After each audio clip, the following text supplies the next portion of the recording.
우리가 그러면 혼합 공탁을 했을 때, 그 제암 채무자가 사유신고를 한단 말이에요. 그러면 사유신고를 했다는 얘기는, 이제 사유신고했다는 얘기는 이미 배당 요구 종기가 지났다는 거거든요. 그죠? 그래서, 그러면 그 후에, 압류 추심을 한 사람은, 배당이소에 들어간 압류 추심은 이미 그 사람은, 배당이소에 대한 원고가 될 수는 없어요. 없지만, 변제공탁, 양도한 부분에 대해서는, 변제공탁에서는 변제공탁의 부분에 대해서는 우리가 뭐 배당 요구 종기란 말은 쓸 수 없잖아요. 언제 들어와서 할 수 있으니까. 그래서, 그때는 이제 배당에서 할 수 있다가 이렇게 나눠서, 보고 있습니다. 또 하나 이제, 이번에 좀 중요한 지난 판례들이지만 이미 5번에 혼합 공탁 관련돼 가지고 이제 체납 처분과 채권 집행이죠. 그래서 예전에는 이게, 지문이 제일 많았죠, 이게. 그래서 세무서에서 압류가 들어오고, 세무서에서 체납 처분 압류가 들어오고, 일반 채권의 압류나 가압류가 들어왔을 때, 우리는 좀 일관되게 과거에 얘기는 체납 처분, 1억에 줄게 있다 그러면 7천만 원의 체납 처분이 있다.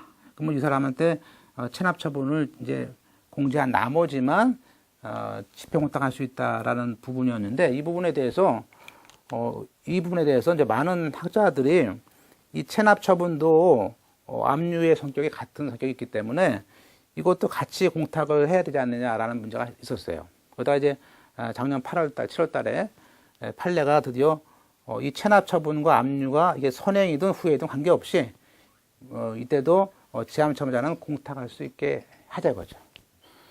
그러면 이제 문제는 뭐냐면요. 그러면 이게 체납 처분, 이게 A1, A2 이렇게 체납 처분하고 압류가 이렇게 왔을 때, 만약에, 그러면, 이 견해를 취하더라도, 판례 견해를 취하더라도, 과연 체납 처분권자는 어떤 식으로 돈을 받아갈까? 왜냐하면, 우리가 지금 이거거든요. 공탁수에는 돈이 있고요. 공탁수하고 우리가 배당 법원은 서로 다를 수 있잖아요. 이건 그죠? 공탁수는 남부법원이고, 이게 남부고 이거는 수원일 수 있게 있잖아요. 그죠? 왜냐하면 가장 먼저 송달된 법원에 따라서 배당 법원이 되니까 실제 공탁한 법원과 배당 법원이 다를 수 있잖아요. 그리고 또 하나는 변제 공탁 받을 사람은 그냥 어차피 배당 법원 갈 필요 없죠. 그냥 여기서 받으면 되는 것이고, 집행 공탁 받을 사람들은 배당 법원 가서 받아야 되는 거죠. 이게 받아야 되는 장면이.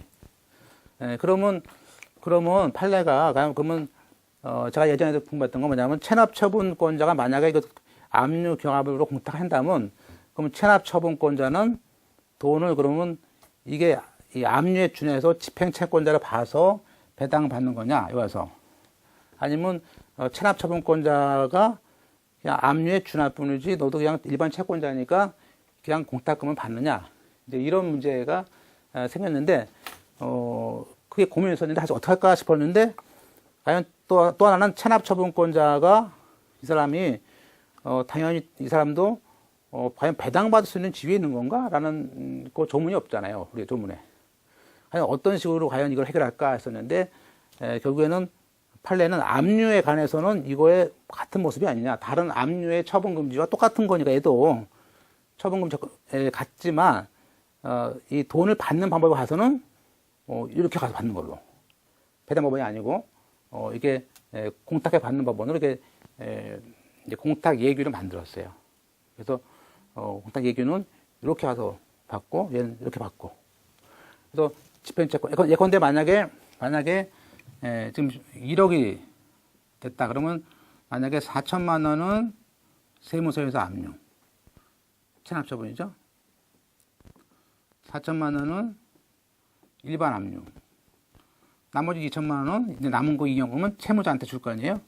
그러면 이 체납처분하고 일반 여기 양도인 채무자 쪽에서는 이렇게 받고, 일반 압류한 사람만 배당법원을 가서 받고, 이렇게 사유신고로 해결을 하고 있습니다. 이제 그거에 대한 것이 바로 이제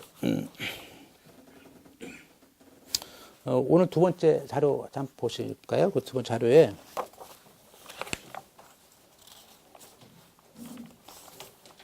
그 33페이지를 그 두 번째 자료에 이게 2010년 12월, 작년 12월 9일자 얘기인데요. 금전 채권에 대한 집행법원에 대한 그 압류와 체납 처분에 대했을 때 공탁 사무 처리 예규가 나왔습니다. 그래서 나왔었는데 그 33페이지입니다. 그래서 거기에 지금 2번의 목차가 물론 체납 처분이 하나만 있을 때는요. 2번은 체납 처분이 하나의 압류일 때는 그때는 집행공탁, 변제공탁 다 안 됩니다. 그때는 그냥 지급해야 됩니다. 지급을. 그러니까 2번은 이제 그런 얘기죠. 이건 공탁 문제가 아니다. 그런 얘기고요. 2번은 우리가 일반 집행법상 일반 채권 압류하고 체납처분 압류가 경합됐을 때 선후 불문하고 그때는 공탁할 수 있는데 이때는 가번의 변제 공탁 사유가 아니고 결국에는 나번의 집행공탁 쪽으로 가서 해결해야 된다 그런 얘기죠. 그래서 결국엔 집행공탁으로 둘 다 압류가 같이 경합된 것처럼 봐서 그 34페이지에 있는 나번으로 이제 해결하는 거죠. 그래서 우리가 그때는 이제 일반 압류권자의 경우는 압류 결정문 4번을 가져와야 되고 체납 처분의 경우는 체납 처분했다는 그 결정문 4번을 가져와야 되고 그죠? 그런 얘기를 하고 있습니다. 그러면서 이번에 이제 2번과 3번인데요. 34페이지입니다. 그래서 체납 처분하고 그 압류 채권 총액이 초과할 때는 문제 안 되는데 이제 문제는 3번이죠. 아까처럼.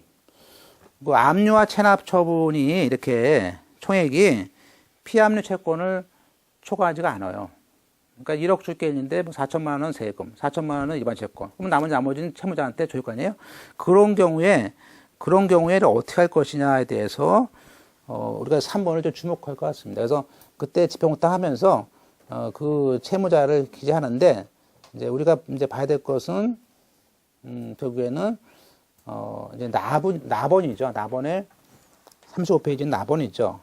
그럼 나중에 결국에 그렇게 집행공탁 했을 때 그럼 각자 어떻게 받느냐에 대해서는 1번, 2번, 3번을 만들었어요. 그래서 1번에 일반 채권 압류권자, 일반 압류권자의 경우에는 그 집행법원이 배당 절차가 가서 그 지급 위탁 절차라는 걸 통해서 받아가야 된다. 그러니까 일반 채권자는 그냥 배당 잡혀서 2, 3개월, 채권 집행 같은 경우 2, 3개월 있다 가서 받아야 된다. 그런 얘기죠.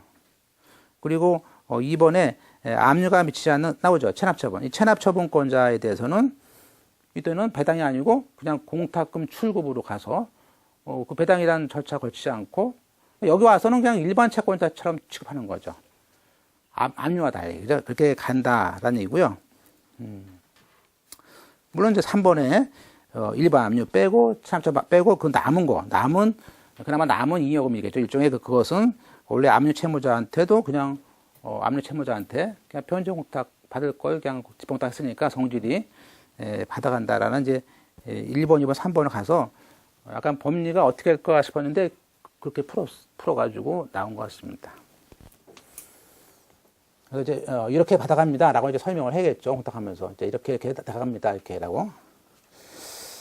그래서 그런 것들이 있습니다. 그래서 그거 연결된 것들이고요. 그래서 11페이지에 자 11페이지에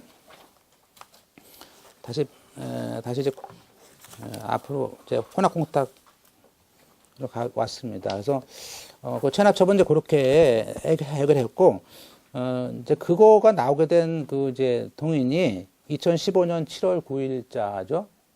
9일자 2013-6098이 판결이었습니다. 그래서 한번 읽어보면요. 이게 체납처분의 압류 채권에 대한 채권자, 그래서 체납처분에 따라서 그러니까 체납처분이 들어왔는데 그러면 이미 이미 체납처분이 있지만 그 압류된 채권자가 추심할 수 있을까? 할 수 있죠. 체납처분이 돼도 추심할 수 있어요. 그럼 추심 명령에 의해서 추심 해소를 할 수 있을까? 그런 얘기죠. 이것도 할 수 있다. 추심의 소장 할 수 있다. 그러면 제함 채무자는 어떻게 하냐? 추심 해소를 할 수 있다는 얘기고요. 그럼 제함 채무자는 그 압류 경합됐다는 사정을 들어서 추심 청구를 거절했겠죠. 그러니까 추심에서 들어왔겠죠. 추심의 청구를 거절하거나 또 그 뭐 일반 압류가 임금 채권 같은 우선권이 있다라는 이유로서 가지고는 추심 청구를 거절할 수 없고 추심에서에서 패소하겠죠. 그러면 결국에는 공탁해야 되는데 그때 공탁은 우리가 지금 새로 나온 제도에 의한 우리가 결국에는 경합처럼 받는 집행 공탁할 수 있으니까 거절할 수는 없다. 거절할 수는 없다라고 나온 것이죠. 네, 그 판례가 나와게 됐습니다. 그러면서 우리가 그 12페이지에 2번에 또 그런 말을 하는 것 같습니다. 이 판례는 제함 채무자가 그 체납 처분에 대한 채권자, 세무사하고 이제 일반 추심권자 중에서 어느 한쪽에 변제하셨을 때는 그 소멸 주장할 수 있다라는 말을 하고 있고요. 또 집행오탁하고 면책할 수 있다는 말을 하고 있습니다. 그래서 결국에 이제 집행오탁하고 면책할 수 있는 쪽으로 가겠죠. 그래서 그에 따라서 이 판례도 공탁으로 이제 할 수 있다고 문을 열어놨습니다. 그리고 이제 2015년 8월달 요 8월달 판례는 그 체납처분 압류가 그러면 체납처분 우리가 지금 압류 집행오탁의 조문은 248조 아닙니까? 근데 여기에는 그러니까 일반 압류만 있지 근거 조문이 없습니다. 체납처분 압류라는 말이 없어요. 없기 때문에 그러면 이 압류를 어디서 가져야 되냐에 대해서 이 2015년 8월달 판례는 그 다른 채권자의 압류 229조하고 236조 조문을 가져와서 그렇게 해결을 다른 채권의 압류다라고 이렇게 해결했습니다. 약간 좀 하여튼 논리는 좀 더 개발해야겠지만 그런 게 너무 많으니까 한 것 같습니다.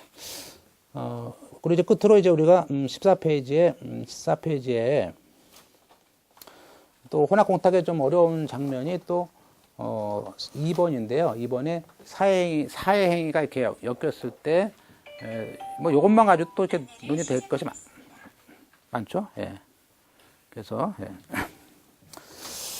이 사회행위에 대한 경우인데 14페이지입니다. 그래서 지금 갑이 의뢰된 채권이 있죠. 이 채권을 이 정의 압류가 들어올 걸 대비해서 빼돌릴 수 있는 방법이 뭐죠? 양도겠죠. 양도.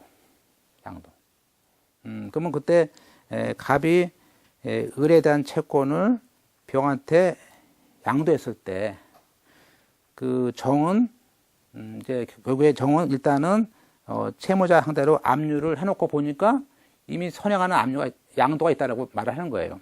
그럴 때 정은 결국에는 뭐죠? 이 갑 병간의 채권 양도 행위가 정에 대한 사행이다라는 이유로 결국에는 우리가 소송을 하겠죠. 그죠?